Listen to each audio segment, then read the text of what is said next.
नमस्कार.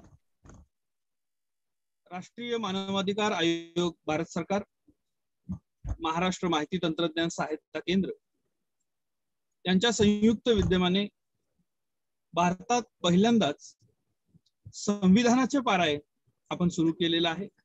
आज या संविधानाच्या पारायणाचे 3 भाग पूर्ण झालेले आहेत. आज संविधानामध्ये नमूद केलेला एक विशेष महत्वाचा तुमच्या आमच्या सर्वांच्या जिव्हाळ्याचा एक भाग म्हणजे नागरिकत्व, या भागावर आपण चर्चा करणार आहोत. आज या प्रसंगी उपस्थित असणारे आपले मार्गदर्शक माननीय ॲडव्होकेट धनराज बंजारी सर यांचं मी मनपूर्वक स्वागत करतो सर आपल्या कार्यक्रमामध्ये. आपली परवानगी असेल तर परिशिष्टाचं वाचन करू सर. हो हो, धन्यवाद सर. संविधानाच्या प्रारंभी भारताच्या राज्यक्षेत्रात ज्या व्यक्तीचा अधिवास आहे आणि जी व्यक्ती भारताच्या राज्यक्षेत्रात जन्मली होती किंवा जिच्या मात्या पित्यापैकी कोणीही एक व्यक्ती भारताच्या राज्यक्षेत्रात जन्मले होते किंवा जी प्रारंभी अशा लगतपूर्वी किमान 5 वर्ष इतका काळ भारताच्या राज्यक्षेत्रात सामान्यतः निवासी आहे अशी व्यक्ती भारताची नागरिक असेल. 6. पाकिस्तानातून स्थलांतरित करून भारतात आलेल्या विवेक्षित व्यक्तीचे नागरिकत्व हक्क. अनुच्छेद 5 मध्ये काहीही असले तरी जी व्यक्ती आता पाकिस्तानात समाविष्ट असलेल्या राज्यातून स्थलांतरित करून भारताच्या राज्यक्षेत्रात आली आहे, जर तिचा किंवा तिच्या मातापित्यापैकी किंवा तिच्या आजा आजीपैकी कोणीही एकाचा गव्हर्नमेंट ऑफ इंडिया ऍक्ट 1935 मुळात अधिनियमित केल्याप्रमाणे यात व्याख्या केलेल्या भारतात जन्म झाला असेल तर, आणि 1 अशी व्यक्ती 19 जुलै 1948 पूर्वी या दिवसापूर्वी याप्रमाणे स्थलांतरित केलेले असेल, त्या बाबतीत आपल्या स्थलांतराच्या दिनांकापासून ती भारताच्या राज्यक्षेत्रात सामान्यतः निवासी असेल तर, किंवा 6 ख 2 अशा व्यक्तीने 19 जुलै 1948 या दिवशी किंवा त्यानंतर याप्रमाणे स्थलांतरित केले असेल, त्या बाबतीत नागरिकत्वासाठी डोमिनियन ऑफ इंडियाच्या सरकारने नोंदणी संबंधात नियुक्त केलेल्या अधिकाऱ्याकडे त्या सरकारने विहित केलेल्या नमुन्यात व रीतीने संविधान प्रारंभपूर्वी केलेल्या अर्जावरून अशा अधिकाऱ्याने तिची भारतीय नागरिक म्हणून नोंद केली असेल तर या संविधानाच्या प्रारंभी भारताची नागरिक असल्याचे मानले जाईल. परंतु असे की कोणतीही व्यक्ती आपल्या अर्जाच्या दिनांकाच्या लगतपूर्वी निदान 6 महिने भारताच्या राज्यक्षेत्रात निवासी असल्याशिवाय तिची याप्रमाणे नोंदणी करता येणार नाही. 7 स्थलांतर करून पाकिस्तानात गेलेल्या विवेक्षित व्यक्तीचे नागरिकत्व हक्क. अनुच्छेद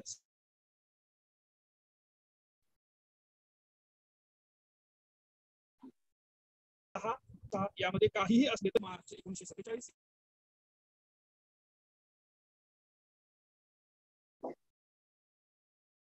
परत घ्या ते. जी व्यक्ती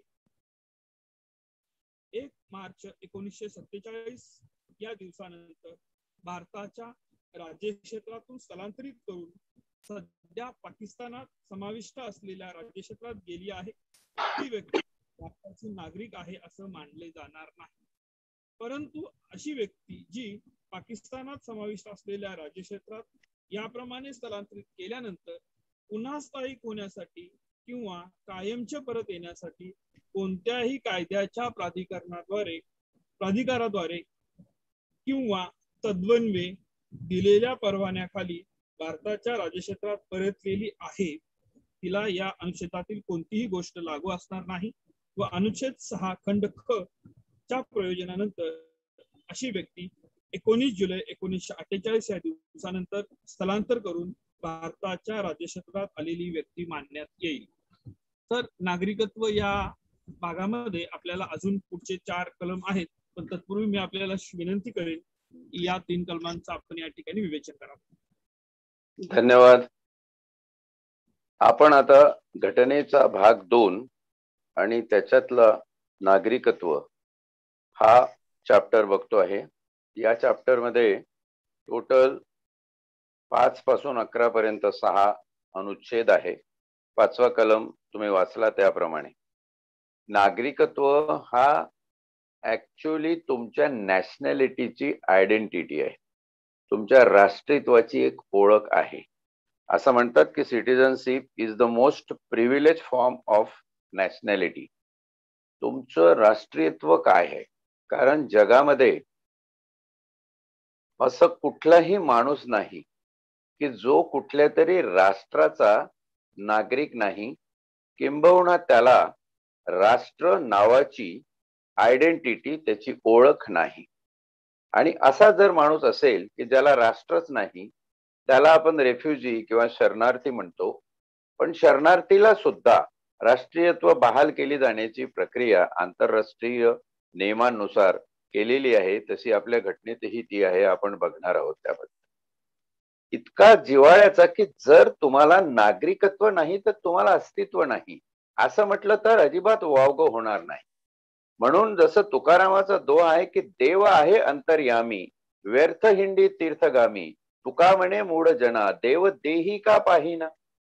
तसं तुमची ओळख, तुमची आयडेंटिटी किंवा तुमच्यातला देव हा तुम्ही राज्यघटनेत का पाहत नाही? इकडे तिकडे शोधल्यापेक्षा तुमची ओळख तुम्ही राज्यघटनेत का पाहत नाही? हा खरं तर आपण जसं पहिल्या याच्यातून पायरीवरून नंतर हा सामंतात आलो आणि आता गाभाऱ्यात घटनेचा प्रवेश करतो आहे.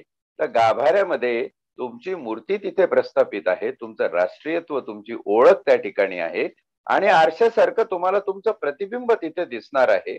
म्हणून घटनेला हा नागरिकत्वाचा जो चॅप्टर आहे त्याला अनन्यसाधारण महत्व आहे आणि तितक्याच चपखलपणे घटनाकारांनी त्याची रचना केलेली आहे. संविधानातलं अनुच्छेद 5 म्हणतं की संविधानाच्या प्रारंभीचे नागरिकत्व, आणि प्रारंभीचे नागरिकत्व हा उल्लेख करताना त्याच्या पुढे एक ओळ लिहिलेली आहे की या संविधानाच्या प्रारंभी भारताच्या राज्यक्षेत्रात ज्या व्यक्तीचा अधिवास आहे. आता सहसा आपल्याला कुठल्याही लिटरेचर मध्ये किंवा मराठीच्या वाचनामध्ये अधिवास हा शब्द बघायला मिळत नाही. निवास आहे, त्याचा सहवास आहे असं मिळतं, पण अधिवासचा अर्थ असा आहे की निवास करण्याचा अधिकार आहे. निवास करण्याचा अधिकार या नाम अधिवास, वास करण्याचा अधिकार म्हणून त्याला अधिवास म्हटलेला आहे. की तुम्हाला भारतात राहण्याचा अधिकार आहे. आणि घटनेच्या या अनुच्छेदाने तुम्हाला केवळ भारतीय म्हणून, नागरिकत्व म्हणून तुमची राष्ट्रीय ओळख दिलेली नाही, तर तुम्हाला भारताच्या क्षेत्रफळामध्ये राहण्याचा अधिकार बहाल केलेला आहे. हे या घटनेचं या ठिकाणी सौंदर्य आहे. हा अधिकार कोणाकोणाला कशा पद्धतीने बहाल केला जाऊ शकतो? तर जी भारताच्या राज्यक्षेत्रात जन्मली होती, म्हणजे सिटिझनशिप बाय बर्थ, ज्या व्यक्तीचा जन्म भारताच्या राज्यक्षेत्रामध्ये झालेला आहे अशी व्यक्ती. दुसरं, जिचे आई वडील त्यापैकी कोणीही एक जर भारताच्या राज्यक्षेत्रात जन्मलं असेल तर त्याला भारतीय नागरिकत्व बहाल केलं जाऊ शकतं. आपल्याला आठवत असेल जेव्हा सीएए कायदा या सिटिझनशिप अमेंडमेंट ऍक्ट मध्ये जसा या घटनेच्या कलमावर आधारित इंडियन सिटिझनशिप ऍक्ट 1955 आहे, त्याच्यामध्ये खूप डिटेल तरतुदी लिहिलेल्या आहेत. आणि तो जो कायदा आहे तो या नागरिकत्व भाग 2 घटनेतल्या तरतुदीवर आधारित आहे. त्या कायद्यान्वये बऱ्याचशा गोष्टी क्लिअर केलेल्या आहेत. आणि त्याच्यामध्ये सीएचं बिल अमेंडमेंट आली होती की ज्याचे आई वडील असतील, पण आई वडील जर समजा नको त्या वंशाचे किंवा नको त्या देशातून आलेले असतील, ज्यांची आयडेंटिटी फिक्स होणार नाही, त्याच्या 6 देश आयडेंटिफाय केले होते, अफगाणिस्तान, पाकिस्तान, त्याच्यामध्ये आई वडिलाशिवाय पुढे घटनेमध्ये अशी तरतूद अमेंडमेंटच्या द्वारे करण्यात आली होती. ती पारित झाली नाही, अर्थात ते बिल या लेवलला राहिलं, अजून त्याचा कायदा म्हणून पारित झाला नाही.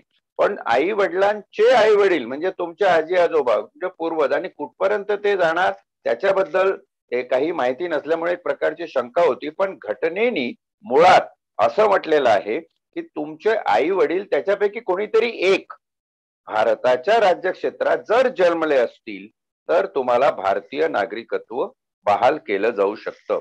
आणि तिसरं महत्वाचं आहे की या प्रारंभाच्या लगतपूर्वी या प्रारंभाच्या लगतपूर्वीचा अर्थ आहे ही घटना लागली त्याच्या पूर्वी, म्हणजे 26 जानेवारी 1950च्या पूर्वी 5 वर्ष तुम्ही भारताच्या राज्य क्षेत्रात सामान्यतः निवासी आहे. म्हणजे ordinarily you are domicile of Indian territory और in ordinary sense you are residing. आता हे सामान्यतः निवासी चा अर्थ असा आहे की तुम्ही स्थलांतर इकडे तिकडे जाऊन येत राहिला, पण तुम्ही पासपोर्ट असेल तुमच्याकडे, त्याच्यावर गेला असेल, काही कामासाठी गेला असेल, सरकारी कामासाठी गेला असेल, नाहीतर काही प्रायव्हेट कामासाठी गेला असेल, बिझनेस साठी गेला असेल, पण तरीही ऑर्डिनरीली तुमचा मूळ पत्ता तुमच्या पासपोर्टवर भारताचा आहे आणि तिथे तुम्ही या घटनेच्या लागू होण्याच्या 5 वर्षापूर्वीपासून राहत आहात असं जर सिद्ध असेल तर तुम्ही या देशाचे नागरिक होता. अनुच्छेद 5 मध्ये जे नागरिकत्व दिलेलं आहे, नागरिकत्व बाय नॅचरल रेसिडेन्सी, निसर्गतः तुम्ही तिथले रहिवासी आहात, मूल निवासी आहात असं समजलं जातं आणि त्याच्या भरहुकूम तुम्हाला नागरिकत्व बहाल केलं जातं. आता अनुच्छेद 6 बघूया की पाकिस्तानातून स्थलांतर करून भारतात आलेल्या विवक्षित व्यक्तीचे नागरिकत्वाचे हक्क. विवक्षित इथं स्थलांतर शब्द पण वापरता आला असता, पण मायग्रेशनच नाहीये, कारण हे जे स्थलांतर आहे ते स्थलांतर तुमचं काही फोर्समुळे, काही प्रेशरमुळे किंवा काही अन्य कंडिशन्समुळे झालं असेल की ज्या स्थलांतराला नंतर कायदेशीर आधार कुठला उपलब्ध राहू शकत नाही, अशा व्यक्तींसाठी हा विवक्षित शब्द हेतू पुरस्सर टाकलेला आहे. त्याचा सरळ अर्थ मायग्रंट. मायग्रंट म्हणजे आपण सरळ स्थलांतर म्हणू शकतो. अनेक जण विचारतात मग स्थलांतर शब्द तिथे का नाही?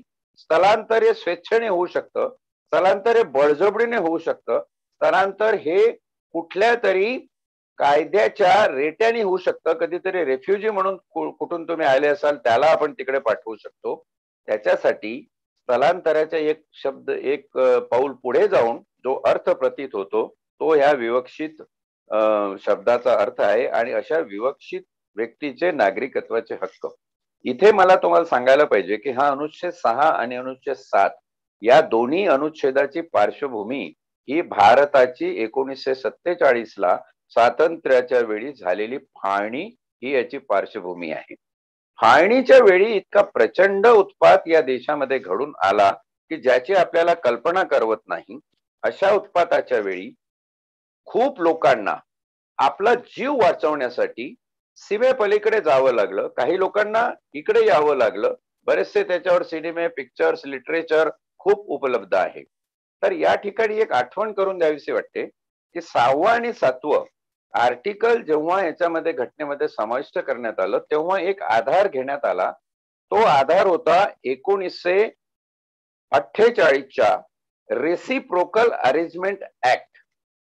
त्यानंतर दुसरा आधार होता फॉरेनर्स ऍक्ट 1946 आणि तिसरा आधार होता पासपोर्ट ऍक्ट 1920.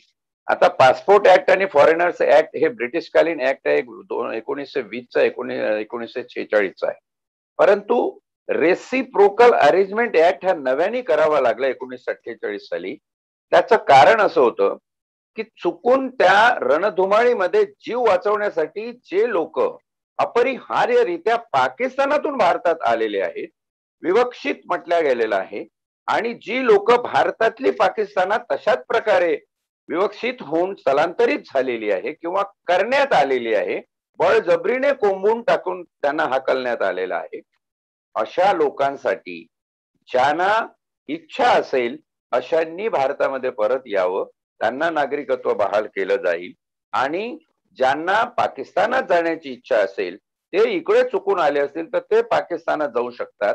अशा दोन्ही देशांच्या ज्या तत्कालीन ऑथॉरिटीज होत्या त्या ऑथॉरिटीजने हा कायदा रेसिप्रोकल अरेंजमेंट ऍक्ट 1948चा मान्य केला. जानेवारी मध्ये झालेला आहे. म्हणजे तुम्हाला दिसेल की 47च्या स्वातंत्र्य मिळाल्यानंतरच्या फाळणीनंतरच्या ज्या दंगली आहे त्याच्या पार्श्वभूमीवर हा कायदा खर्च झाला होता आणि या कायद्याच्या अनुषंगाने मग कलम आपलं अनुच्छेद 6 आणि 7 घटनेमध्ये लिहिण्यात आलेले आहे. आता अनुच्छेद 6 काय सांगतं की अनुच्छेद 5 मध्ये काहीही असले तरी, फार महत्वाचं आहे, म्हणजे अनुच्छेद 5च्या तरतुदी तुम्हाला लागू हो न हो त्याचा आमच्याशी संबंध नाही. काही असले तरी सध्याच्या पाकिस्तानात समाविष्ट असलेल्या राज्यक्षेत्रातून स्थलांतरित होऊन भारतात आलेली व्यक्ती जर क्रमांक 1 आई वडील किंवा आजी आजोबा गव्हर्नमेंट ऑफ इंडिया 1935 मध्ये आखलेल्या भारतात जन्माला आली असेल, म्हणजे गव्हर्नमेंट ऑफ इंडिया हा भारतीय प्रशासकीय कायदा म्हणून पहिला जेव्हा 1935 मध्ये ब्रिटिश इंडियात पारित झाला, त्या कायद्याने जे भारताचं परिक्षेत्र निर्धारित केलं होतं, त्या निर्धारित परिक्षेत्रामध्ये तुमचे आई वडील किंवा तुमचे आजी आजोबा, इथं मात्र आजी आजोबाचा म्हणजे दुसऱ्या तिसऱ्या पिढीचा उल्लेख केलेला आहे की तुमची तिसरी पिढी जर त्या 1935 पासून इथे जन्मली असेल असं जर तुम्ही सिद्ध करून दिलं तर तुम्हाला भारतामध्ये नागरिकत्व मिळू शकेल. नंबर 2 म्हणतं की 19 जुलै 1948 पूर्वी, म्हणजे परत या कायद्याची आपल्याला आठवण येते की रेसिप्रोकल अरेंजमेंट ऍक्ट 1948 ची दुसऱ्यामध्ये म्हटलेलं आहे की जुलै 48 पूर्वी भारतात स्थलांतरित होऊन इथेच राहिली असेल अशी व्यक्ती. आता याच्यात अशी व्यक्ती इथेच राहिली असेल याच्यामध्ये गर्भित अर्थ असा आहे की इथेच पुढेही राहण्याची तिची इच्छा असेल, तिला जर जाण्याची इच्छा असेल तर ती अर्ज करून जाऊ शकते. आणि 30 तारीख पुढे तिसऱ्या क्रमांकाचं कन्सेशन देताना ख2 मध्ये म्हटलेलं आहे की 19 जुलै 1948 नंतर आपल्या स्थलांतराबाबत डोमिनियन ऑफ इंडियाच्या सरकारकडे अर्ज केला असेल तर अर्ज करण्यापूर्वी किमान 6 महिने भारतात वास्तव्यात असली पाहिजे. म्हणजे अशी व्यक्ती जी जुलै 48 पूर्वी भारतात स्थलांतरित होऊन इथेच राहिली आणि इथेच राहू इच्छिते, पण तिने 19 जुलै 1948 पूर्वी 6 महिने इथं वास्तव्य असताना इथल्या डोमिनियन ऑफ इंडिया सरकार, म्हणजे त्यावेळी भारत सरकार अस्तित्वात नव्हतं, पूर्णपणे भारत सरकार अस्तित्वात नव्हतं, पण डोमिनियन भारत सरकारचं अधिपत्य ज्या क्षेत्रावर आहे असं सरकार, ते त्या सरकारला एक अर्ज केला पाहिजे.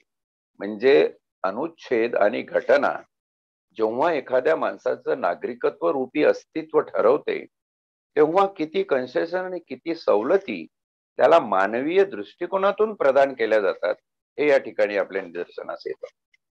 त्यानंतर खाली म्हटलेलं आहे की या संविधानाच्या प्रारंभी भारताची नागरिक असल्याचे मानले जाईल या 3 कॅटेगरी मधल्या, परंतु असे की कोणतीही व्यक्ती आपल्या अर्जाच्या दिनांकाच्या लगतपूर्वी किमान 6 महिने भारताच्या राज्यक्षेत्रात निवासी असल्याशिवाय तिची त्याप्रमाणे नोंदणी केली जाणार नाही.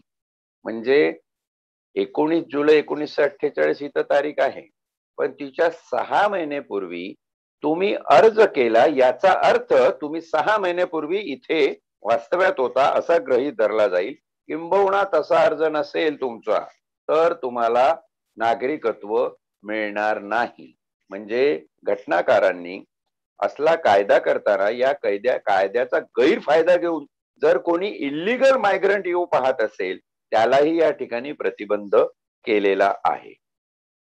फाळणीच्या संदर्भात असलेलं दुसरं आर्टिकल म्हणजे अनुच्छेद 7, ते काय म्हणतं की अनुच्छेद 7 एक पाऊल पुढे जाऊन म्हणतं की अनुच्छेद 5 आणि 6 मध्ये काही असले तरी, अनुच्छेद 6 म्हणतं अनुच्छेद 5 मध्ये काही असलं तरी, पण अनुच्छेद 7 म्हणतं अनुच्छेद 5 आणि 6 मध्ये काहीही असले तरी, आता तिसरी सवलत नागरिकत्वासाठी दिलेली आहे या अनुच्छेद 7 मध्ये, काही असले तरी स्थलांतर करून पाकिस्तानात गेलेल्या विविक्षित म्हणजे मायग्रेट व्यक्ती जर 1/3/47, आता 6 मध्ये 7 मध्ये तारखेचा फरक आहे, तिथे 19 जुलै 48 म्हटलेलं आहे, इथे 1 मार्च 1947 म्हटलेलं आहे. आता आम्हाला स्वातंत्र्य 15 ऑगस्ट 1947 ला मिळालं अनेकांच्या मनात घटनेतल्या या तारखेबद्दल फार चुकचुकते की ही तारीख कुठून आली, 1/3/1947.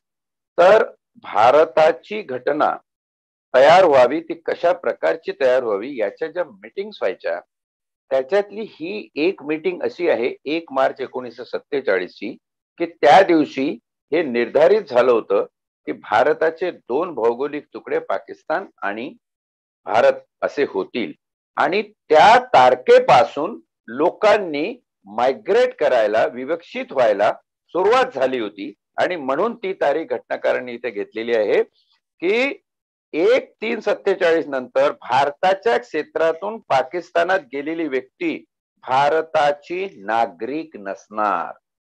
Very clear. कोण भारताचा नागरिक नसणार?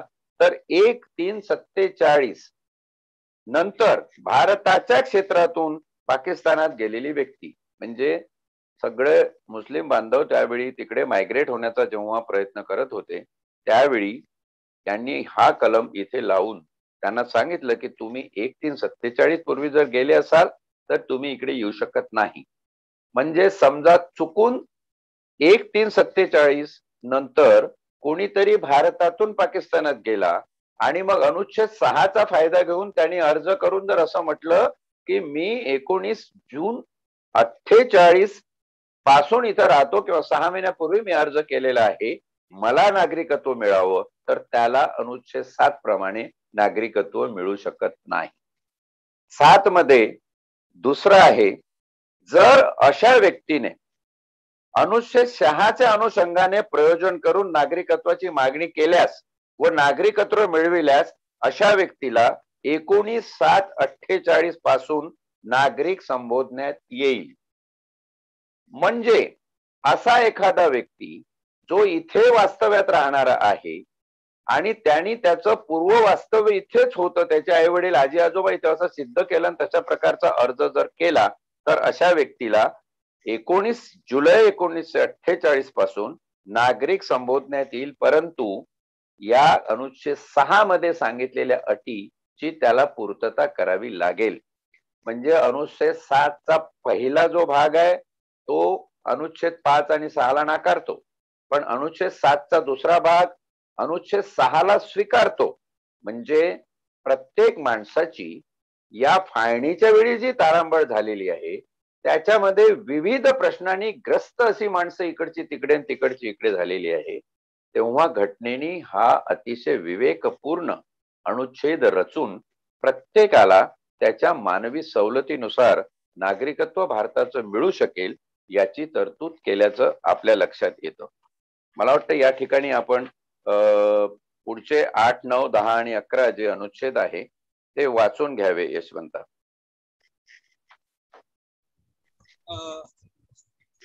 नक्कीच सर. पुढच्या 8, 9 आणि 10चं वाचन करत असताना 8वा आहे की मूळचे भारतीय असलेल्या पण भारताबाहेर राहणाऱ्या विविक्षित व्यक्तीचे नागरिकत्व.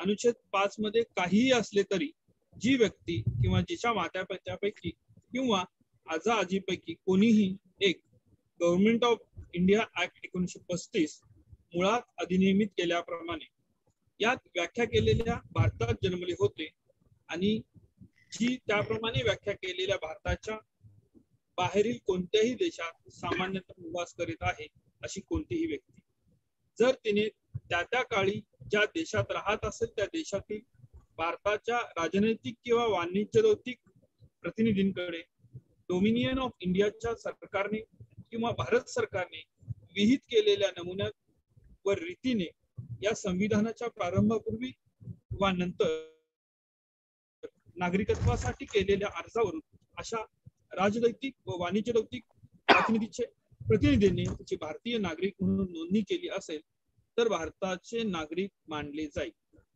9. परकीय देशाचे नागरिकत्व. स्वेच्छेने संपादणाऱ्या व्यक्ती नागरिक नसणे. कोणत्याही व्यक्तीने कोणत्याही परकीय देशाचे नागरिकत्व स्वेच्छेने संपादले असेल तर ती व्यक्ती अनुच्छेद 5च्या आधारे भारताची नागरिक असणार नाही. अनुच्छेद 6 किंवा अनुच्छेद 8च्या आधारे भारताची नागरिक आहे असं मानलं जाणार नाही. 10 नागरिकत्वाचे हक्क चालू राहतील. या भागातील पूर्वगामी तरतुदींपैकी कोणत्याही तरतुदी अन्वये जे भारतीय नागरिक आहे किंवा असल्याचे मानले जाते अशा प्रत्येक व्यक्तीचे नागरिकत्व संसद जो कोणताही कायदा करेल त्याच्या तरतुदीला अधीन राहून चालू राहील. 11 संसदेच्या नागरिकत्वाच्या हक्काचे कायद्याद्वारे विनिमय करणे.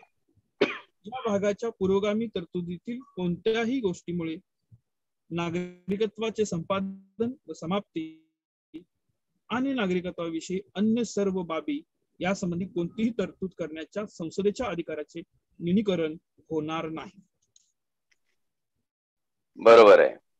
अनुच्छेद 8 बघा, सुज्ञपणे असं म्हणतो की मूळच्या भारतीय असलेल्या पण भारताबाहेर राहणाऱ्या विवक्षित व्यक्तीचे नागरिकत्वाचे हक्क. म्हणजे मूळचा भारतीय आहे पण काही कारणास्तव तो भारताबाहेर गेलेला आहे तर त्याला भारतीयत्वाचे मूळ हक्क नागरिक म्हणून कसे प्राप्त करून देता येतील. तर मूळच्या भारतीय असलेल्या परंतु भारताबाहेर राहणाऱ्या व्यवस्थित व्यक्तीचे नागरिकत्वाच्या 3 प्रमुख अटी त्यांनी दिलेल्या आहेत. पहिलं म्हणते की गव्हर्नमेंट ऑफ इंडिया ऍक्ट 1935 प्रमाणे भारतात जन्म झाला असला पाहिजे. म्हणजे जसं आपण अनुच्छेद 6 मध्ये या कायद्याचा उल्लेख बघितला की गव्हर्नमेंट ऑफ इंडिया ऍक्ट 35 च्या कायद्यान्वये जे निर्धारित परिक्षेत्र भारताचं प्रमाण मानलेलं आहे त्या परिक्षेत्रामध्ये जन्म झाला असेल तर. दुसरं, ज्या देशात वास्तव्य तो करत आहे त्या देशाचे राजदौतिक व वाणिज्य दौतिक प्रमाणपत्र हा फार महत्वाचा संदर्भ आहे. आपण इथे 2 शब्द बघतो, राजदौतिक आणि वाणिज्य दौतिक. याच्यामध्ये कन्फ्युजन होण्याचं कारण नाही. सरळ सरळ अर्थ आहे की जिथे कायद्याचं राज्य प्रस्थापित आहे तिथे कॉन्सुलेट जनरल असतो. जिथे कायद्याचं राज्य आहे परंतु दुसऱ्या कुठल्या डोमेन खाली आहे किंवा छोटंसं राज्य आहे तिथे वाणिज्य दौतिक म्हणजे हाय कमिशनर असतो. आता हाय कमिशनर आणि कॉन्सुलेट जनरल अशा ज्या 2 संज्ञा बघितल्या किंवा थोडक्यात अँबॅसेडर राजदूत आपण ज्याला म्हणतो किंवा हाय कमिशनर, तर तिथला जो कोण असेल म्हणजे हाय कमिशनर असेल अर्थात त्या देशाची ऑथॉरिटी ज्या देशामध्ये हा नागरिक भारताचा आहे परंतु स्थलांतरित झालेला आहे अशा देशातल्या त्या ऑथॉरिटीचं राजदौतिक किंवा वाणिज्य दौतिक ऑथॉरिटीचं प्रमाणपत्र असलं पाहिजे की हा माणूस या देशामध्ये मायग्रेट झालेला आहे आणि तो इथे राहतो आहे. त्याचप्रमाणे त्या प्रमाणपत्रात हेही दिलं असलं पाहिजे की हा या ठिकाणी शरणार्थी आहे, रेफ्युजी आहे, फ्युजिटिव्ह म्हणून राहत आहे, भगोडा म्हणून इथं आलेला आहे, क्रिमिनल म्हणून इथं आलेला आहे की तो अन्य काही कारणास्तव येऊन इथे स्थायिक झालेला आहे. व्यवसायाच्या निमित्तानं, नोकरीच्या निमित्तानं, कुठल्या कंपनीचा कॉन्ट्रॅक्ट केला होता त्या कॉन्ट्रॅक्टच्या निमित्तानं आला, नंतर ती कंपनीत बुडाली, त्या कंपनीचं काही शिल्लक राहिलं नाही, अशा प्रकारचं जे काही कारण असेल त्याच्या त्या देशामध्ये वास्तव्याचं ते त्या प्रमाणपत्रामध्ये नमूद केलं गेलं पाहिजे. या ठिकाणी एक छोटासा प्रसंग जो सद्यस्थितीत इन कंटेम्पररी युटिलिटी आपल्याला म्हणता येईल की मेहुल चोक्सी हे नाव आपल्या सगळ्यांना माहित आहे. त्याच्या सिटिझनशिप बद्दल जो काही उहापोह आपण वर्तमानपत्रातून आजकाल इकडे तिकडे बघतो हे एक उदाहरण बघण्यासारखं आहे की इंटरनेटवर सगळीकडे ही न्यूज आहे की अँटिग्वा बर्बुडा नावाच्या देशाचं नागरिकत्व त्यांनी घेतलेलं आहे आणि तिथे फ्युजिटिव्ह म्हणून म्हणजे एका देशातून पळालेला अशा प्रकारचा त्याचा उल्लेख त्या ठिकाणी करून अँटिगुअन सिटिझनशिप त्याला देण्यात आलेली आहे असं आपण बघतो. आता हे जी बाब आहे याच्यावर बराचसा उहापोह झाला आणि भारतातल्या एका मंत्र्यांनी आपल्या भाषणामध्ये असं सांगितलं की अँटिग्वा बर्बुडा सारखे देश जे एका देशातल्या क्रिमिनलला सिटिझनशिप देतात अशा प्रॅक्टिस युनोनी आंतरराष्ट्रीय स्तरावर बंद केल्या पाहिजेत. अशा देशांना एनकरेजमेंट देऊ नये अशा सिटिझनशिप देण्यासाठी थोडक्यात भारताच्या ऑथॉरिटीने आक्षेप घेतलेला आपल्याला दिसतो. पण अँटिग्वा बर्बुडाचे पंतप्रधान त्यांनी या आक्षेपाला उत्तर देताना सांगितलं की हा मेहुल चोक्सी जेव्हा आमच्याकडे आला आणि यांनी सिटिझनशिपची मागणी केली तेव्हा त्यांनी असं लिहून दिलं की माझ्यावर कुठलाही क्रिमिनल गुन्हा भारतामध्ये, मी भारतीय आहे, माझा भारतीय पासपोर्ट आहे, परंतु माझ्यावरती कुठलाही क्रिमिनल गुन्हा नोंद नाही किंवा माझी कुठेही ट्रायल चाललेली नाही.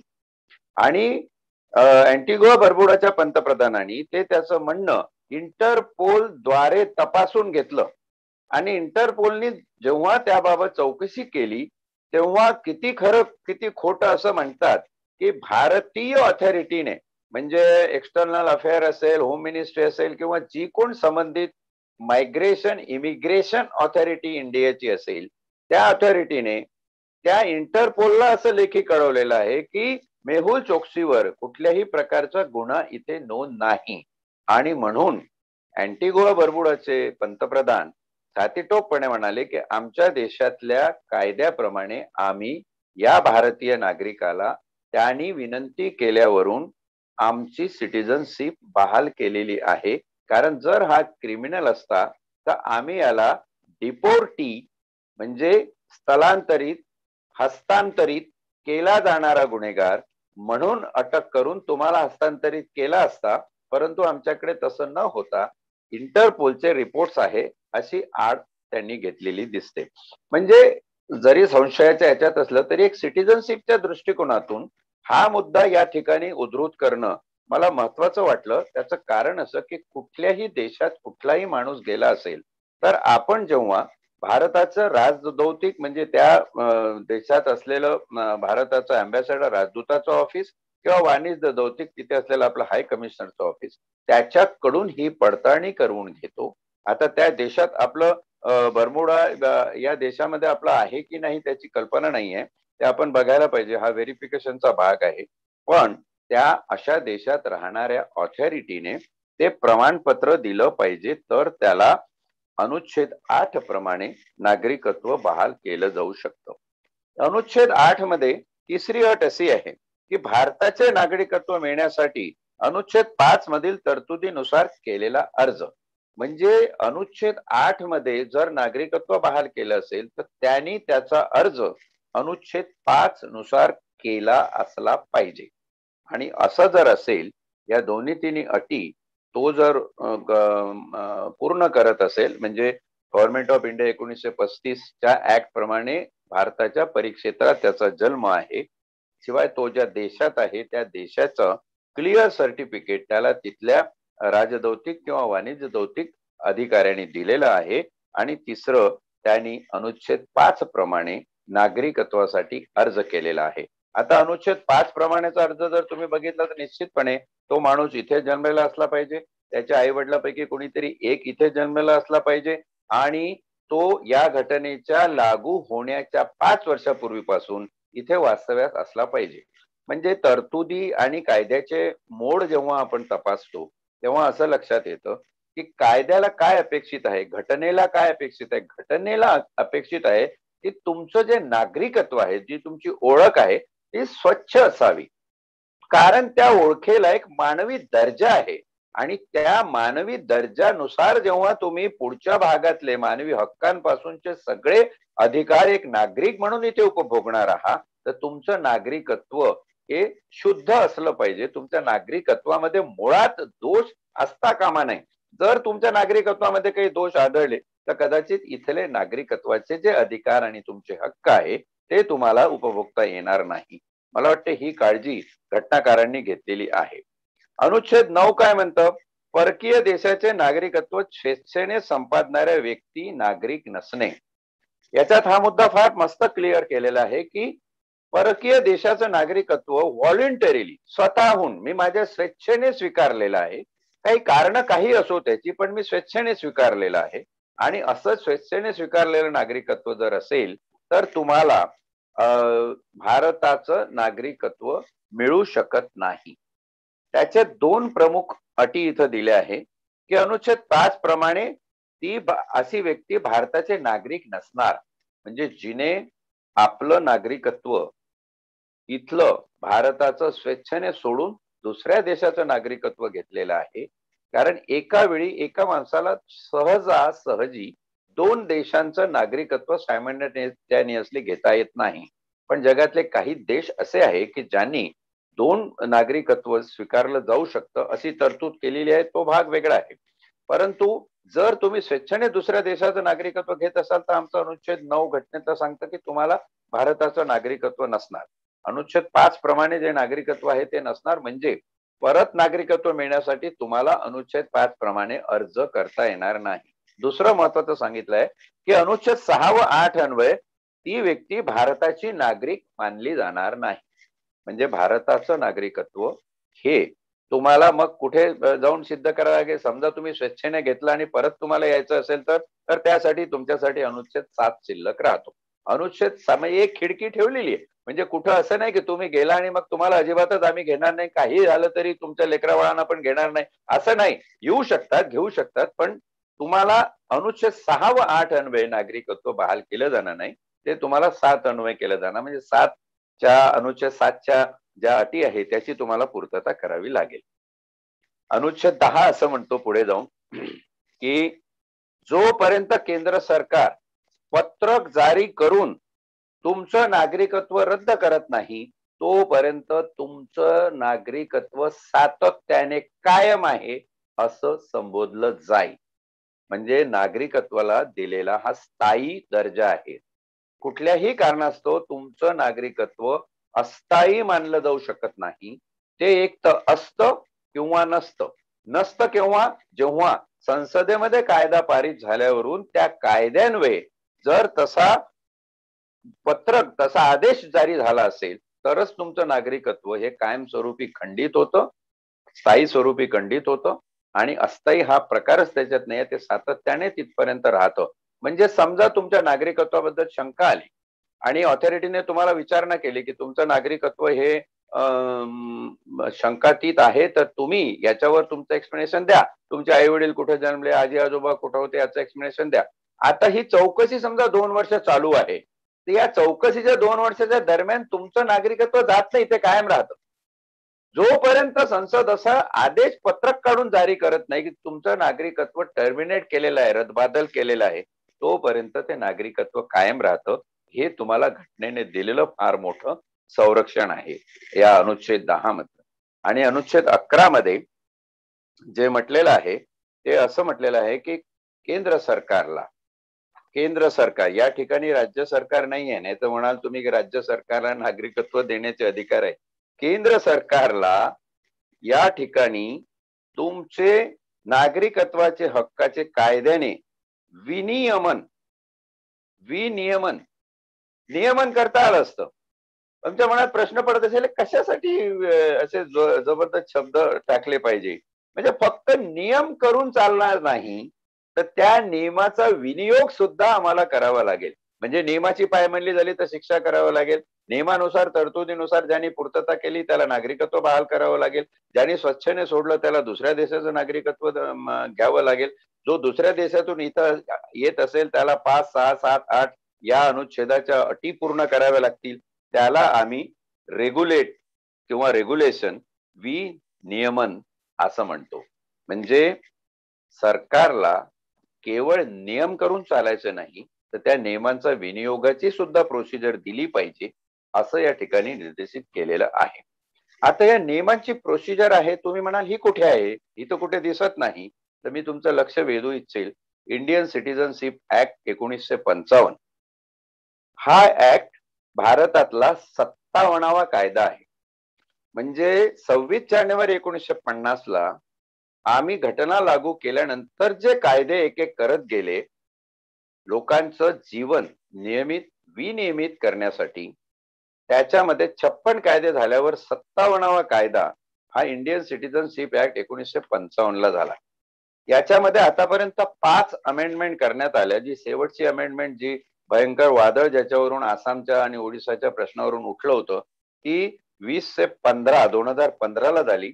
त्याच्या आधी 2005 ला, त्याच्या आधी 2003 ला, त्याच्या आधी 1992 आणि सगळ्यात पहिली अमेंडमेंट 1986 साली या कायद्यात करण्यात आली. म्हणजे कायदा केल्यानंतर जसजसे पवित्रे जनमानसाचे, त्यांच्या स्थलांतरांचे, नोकरी पाण्याचे, व्यवसायाचे राष्ट्रीय आणि आंतरराष्ट्रीय स्तरावर बदलत गेले, त्याप्रमाणे ते अकोमोडेट करण्यासाठी आम्हाला या कायद्यामध्ये अमेंडमेंट्स कराव्या लागलेल्या आहेत. परंतु कुठलीही अमेंडमेंट ही घटनेच्या अनुच्छेद 5 पासून 11 पर्यंत दिलेल्या नागरिकत्वाच्या तरतुदीच्या बाहेर होऊ शकत नाही. हे घटनेचं सामर्थ्य आहे. या कायद्याप्रमाणे सिटीजन, इंडियन कॉन्सुलेट, मायनर, व्यक्ती, अनडिवायडेड इंडिया इत्यादी संज्ञांची डेफिनेशन दिलेली आहे. तुमच्या लक्षात येईल की घटनेमध्ये फक्त असं मेन्शन केलेलं आहे की त्यावेळचं परिक्षेत्र, त्यावेळचं पाकिस्तानाचं क्षेत्र, परंतु हे कसं निर्धारित करणार, तर त्याच्या व्याख्या या कायद्यामध्ये आपल्याला सापडतात. म्हणजे घटनेचा नागरिकत्वाचा जो भाग आहे, भाग 2, तो अभ्यासताना अपरिहार्यपणे आपल्याला हा कायदा बघावा लागतो. कारण हा कायदा जर समजला नाही तर आपल्याला घटनेतली ही नागरिकत्वाची तरतूद पूर्णतः समजून येत नाही. याच्यामध्ये ज्या तरतुदी आहे त्या तरतुदी त्यांच्या व्याख्या दिलेल्या आहे. पहिली आहे सिटीजनशिप बाय बर्थ, जन्माने, सिटीजनशिप बाय डिसेंट म्हणजे वंशावळीने किंवा वारसाने, सिटीजनशिप बाय रजिस्ट्रेशन नोंदणीकृत, सिटीजनशिप बाय नॅचरलायझेशन नैसर्गिकरणाने मिळणारी नागरिकत्वाचा दर्जा. त्यानंतर स्पेसिफाईड टेरिटरी, हे आसामची टेरिटरी जेव्हा मर्ज झाली तेव्हा विशिष्ट भूभाग दर्जा, आसामच्या लोकांना विशिष्ट दर्जा प्रदान करण्यासाठी त्यांच्या भूभागाचा इतिहास समाविष्ट करण्यात आला आणि म्हणून त्याला 1992च्या अमेंडमेंट प्रमाणे स्पेसिफिक टेरिटरी हा दर्जा देऊन तिथल्या नागरिकांना नागरिकत्व बहाल करण्यात आलं. Citizenship by incorporation of territory, एखादी नव्याने समाविष्ट झालेला भूभाग असेल, जसं सिक्कीमचं उदाहरण आहे. सिक्कीम जेव्हा नव्याने समाविष्ट झाला भारतामध्ये तेव्हा त्याला तिथल्या नागरिकांना भारतीय नागरिकत्व बहाल करण्यात आलं. ही तरतूद घटनेत नाही, परंतु ही तरतूद या कायद्यामध्ये, या घटनेच्या अनुरोधाने केलेल्या कायद्यामध्ये मात्र सरकारने दिलेली आहे. रिनन्सिएशन ऑफ सिटीजनशिप, नागरिकत्वाचा त्याग ही संकल्पना इथे परिभाषित केलेली आहे. टर्मिनेशन ऑफ सिटीजनशिप, नागरिकत्वाची समाप्ती कशी होते ते या ठिकाणी परिभाषित केलेलं आहे. डिप्रायव्हेशन ऑफ सिटीजनशिप म्हणजे नागरिकत्वापासून वंचित, शरणागती किंवा रेफ्युजीज जे आहे ते नागरिकत्वापासून वंचित म्हणजे कोण व्यक्ती, त्याची पण इथे व्याख्या दिलेली आहे. कॉमनवेल्थ सिटीजनशिप ऑफ इंडिया, राष्ट्रकुल नागरिकत्व. इथे एक लक्षात घ्या, काही लोक कॉमनवेल्थ सिटीजन समजलेले आहेत. कॉमनवेल्थचा कन्सेप्ट ज्या ज्या राज्यांवर, ज्या ज्या देशांवर, ज्या ज्या जगातल्या भूखंडांवर ब्रिटनचं राज्य होतं, ही सगळी कॉमनवेल्थ समजली जाते. कॉमनवेल्थ कोणाची? अर्थात ब्रिटनच्या राणीची. आणि म्हणूनच 1882ला भारतामध्ये दिल्ली दरबार भरवून ब्रिटनच्या राणीला भारतीय उपखंडाची सम्राज्ञी असा किताब जेव्हा देण्यात आला, अनेकांच्या लक्षात येत नाही. दिस इज अ कॉमनवेल्थ कन्सेप्ट.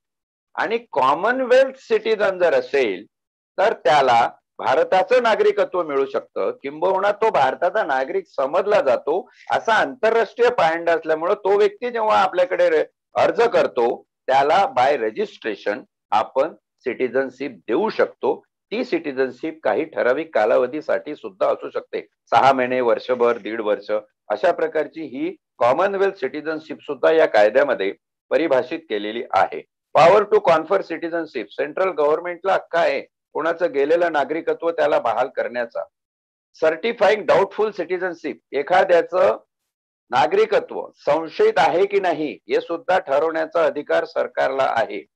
याच्यामध्ये लपून छपून काही लोकांनी घुसखोरी करण्यासाठी, काही दहशतवादी कृत्य करण्यासाठी, अँटी नॅशनल, अँटी सोशल एलिमेंटनी जर प्रयत्न केले तर त्याच्यामध्ये शिक्षेची तरतूद या कायद्यामध्ये आहे. आणि या कायद्यामध्ये नियम करण्याचे अधिकार आणि क्वालिफिकेशन बाय नॅचरलायझेशन, नैसर्गिकरित्या सिटीजनशिप कोणाला दिली जाऊ शकते याचाही संदर्भ परिभाषित केलेला आपल्याला आढळतो. शेवटी फक्त एकच कन्सेप्ट आहे, एक 30 सेकंदात सांगून होईल की OCI card holder, overseas citizens of India, जी लोक भारताबाहेर शिक्षणासाठी गेली आणि तिकडे नोकरी व्यवसाय करत आहेत, परंतु त्यांची अशी इच्छा आहे की आपल्या देशासाठी काहीतरी करावं आणि देशामध्ये ते येऊन काही ना काही करू इच्छितात, इन्व्हेस्टमेंट करू इच्छितात, व्यवसाय करू इच्छितात, तर त्यांना ओव्हरसीज सिटीजन ऑफ इंडिया अशा प्रकारचा दर्जा हा आपल्या इंडियन सिटीजनशिप ऍक्टच्या 2003च्या अमेंडमेंट नुसार जारी करण्यात आला. 2005 पासून तो लागू झाला आणि त्याच्यामध्ये असे इंडियन्स भारतातलं नागरिकत्व सुद्धा उपभोगू शकतात आणि ज्या ज्या देशामध्ये ते वास्तव्यास आहे तिथलंही नागरिकत्व उपभोगू शकतात. पण डबल सिटीजनशिप हा संदर्भ भारतीय घटनेत नमूद नसल्यामुळं आपण त्यांना OCI overseas citizen of India अशी एक आयडेंटिटी बहाल केलेली आहे. म्हणजे अनुच्छेद 11 मध्ये घटनेने सरकारला नागरिकत्वाच्या नियमनासाठी विनियमनासाठी जे अधिकार दिलेले आहेत त्याचा योग्य वापर या ठिकाणी झालेला आहे. इतकं सांगू इच्छितो. मला वाटतं सिटीजनशिप वर, नागरिकत्वावर एवढं सगळं विवेचन झाल्यानंतर ज्या काही तीन प्रश्न आहेत आलेले, हो तर ते प्रश्न घेऊया. आणि ते घेत असताना मी एकदम तिन्ही सांगतोय, मग तुम्ही त्या पद्धतीने सांगून द्या.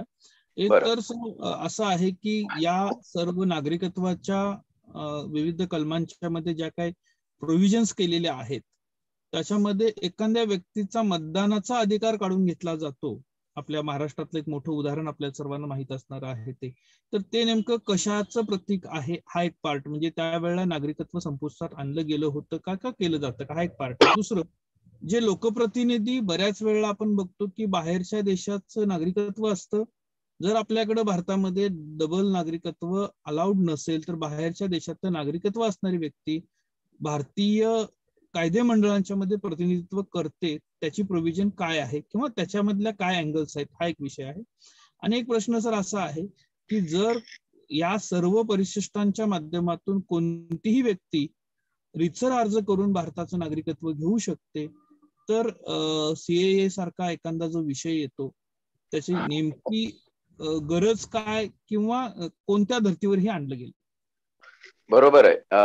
पहिला जो प्रश्न विचारला तो असा आहे की नागरिकत्व मतदानाचा हक्क काढून घेतला तरी नागरिकत्व जात नाही. तुम्हाला एक चांगली केस याच्यावरती माहिती असेल की बाळासाहेब ठाकरे, प्रमोद महाजन आणि डॉक्टर रमेश प्रभू यांना 5 वर्ष मतदान पुढे करता येणार नाही असा मतदानाचा हक्क काढून घेतला होता. तो कशामध्ये?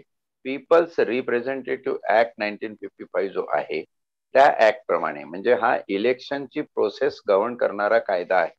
त्या कायद्याप्रमाणे इलेक्शनच्या रॅलीमध्ये धर्मावरती प्रचार करू नये असा जो एक पॉइंट आहे तो त्यांनी केला असं सिद्ध झाल्यामुळं त्यांचा इलेक्शन म्हणजे मतदानाचा हक्क हा बाधित केला 5 वर्षासाठी. परंतु त्याचा अर्थ त्यांचं नागरिकत्व गेलं असा होत नाही.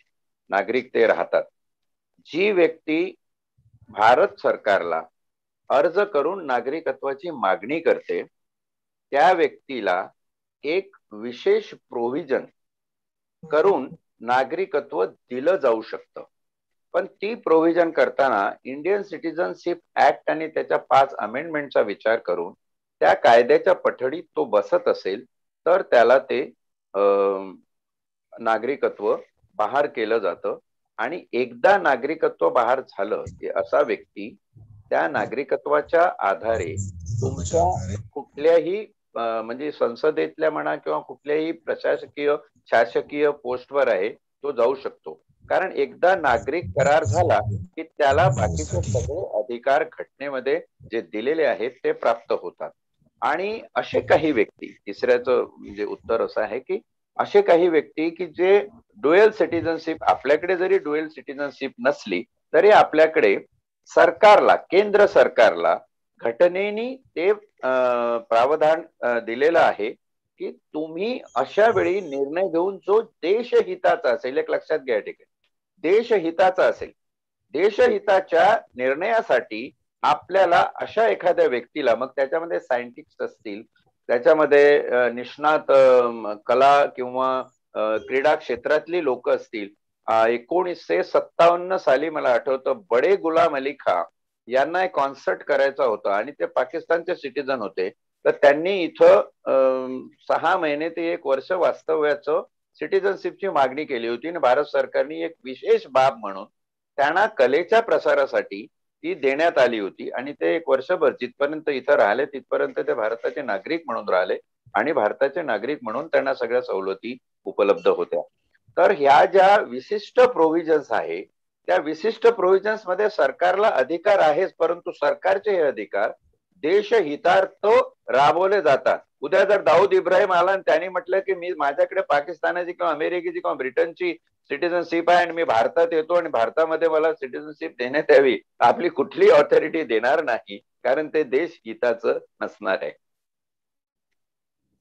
नक्कीच सर, आज अतिशय महत्वाच्या मुद्द्यांवर आपली या ठिकाणी चर्चा संपन्न झालेली आहे. तर आज नागरिकत्व या विषयावर ज्या काही शंका असतील ती मी ऑनलाईन सर्व प्रेक्षकांना श्रोत्यांना अशी विनंती करेन की त्यांनी त्या चॅटबॉक्स मध्ये द्याव्यात, जेणेकरून मला त्या उद्या विचारता येतील या पद्धतीने. तर आजचा या संविधानाच्या पारायणाचा भाग आपण इथं समाप्त करतोय. जय हिंद, जय